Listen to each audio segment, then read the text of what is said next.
Salam vatandaşlar. Şu gün bolan vaka 16. Ağustos. Bundan 1 yıl öňe 1. Ağustosda bir vaka bolupdy. Edil şoňa meňzeş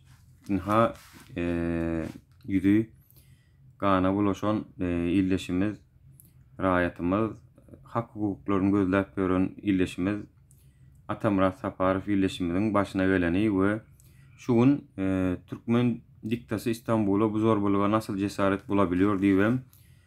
Şu taýda hak söz haber diýem habere de çykdy. Ýani bolan waka şu biziň illeşmemiz Türkmenistanyň prezidenti Serdar Berdimuhammedow İstanbul'da aeroportda ýatan illeşmemiziň güýtge wagtda Türkmenistana äkidilmegi, pasport meseleleri bolan illeşmemiziň pasport meseleleriniň çözülmegi barada bir ýüzlenme edip konsullugyň daşyna watandaşlar şular ýalak bir gysgaça ýüzlenme etdiler. Soňam şol haty konsulluga bermek üçin konsullugyň içine giren wagty polisiýanyň, Türkiýanyň polisiýasynyň gözüniň öňünde topulurlar. Illeşmede görüp durşuňyz ýaly maýkasy garagan, ýüzü garagan we bu ýerde de advokat Özgür Der genel sekreteri var. Özgür Der diýip pravozащитник adam hukuklaryny gözleýän bir dernek jemgyýetçilik kuramanyň başlygy var şu taýda. Polisiýa var. Ina şu wakadan öňünçäsi bolan zat şu. Polisiýa ýem gelen. Siz hatta şolar ýazat edip bilen zok diýe terediň watandaşlar. Hazırım. Bir otel kimliğimi bezmini berdan bekleýärler daşarda. Şu güne maz 2 saat geçti. Şu güne ben ucu inanmıyor. Beni geri göndereceğim. Ya bana kimliğimi elime verecek mi pasport bilmiyorum. Musa Bey size. Lütfen hanım sizi gözüküyorum. Evet arkadaşlar, Türkmenistanlı kardeşlerimizin çektiği sıkıntılar bir tarafa, yaklaşık 1 milyon kardeşimiz yıllarca burada mahsur kaldılar, memleketlerine gidemiyorlar. Daha kötüsü ise yaşadıkları zorlukların duyulması engellenmeye çalışılıyor.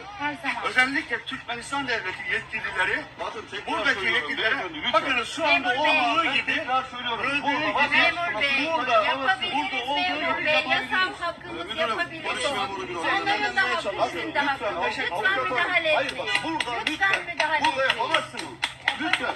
Bak, Yapabiliriz, müdahale etmeyin. Yapabiliriz. Şimdi Türkmenistan Hava Yolları'nın şeyi kapalı mı?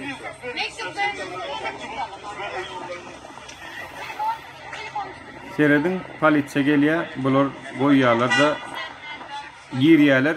Şundan gidete 3 minut soňam, 2 minut 3 minut soňam üstüne topulýarlar watandaşlar.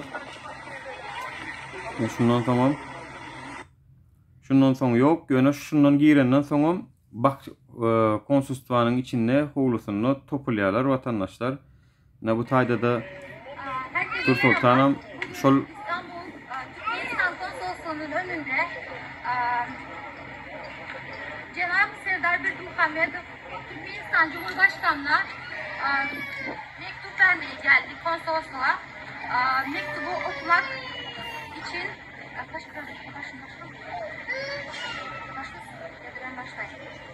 başlıyorum.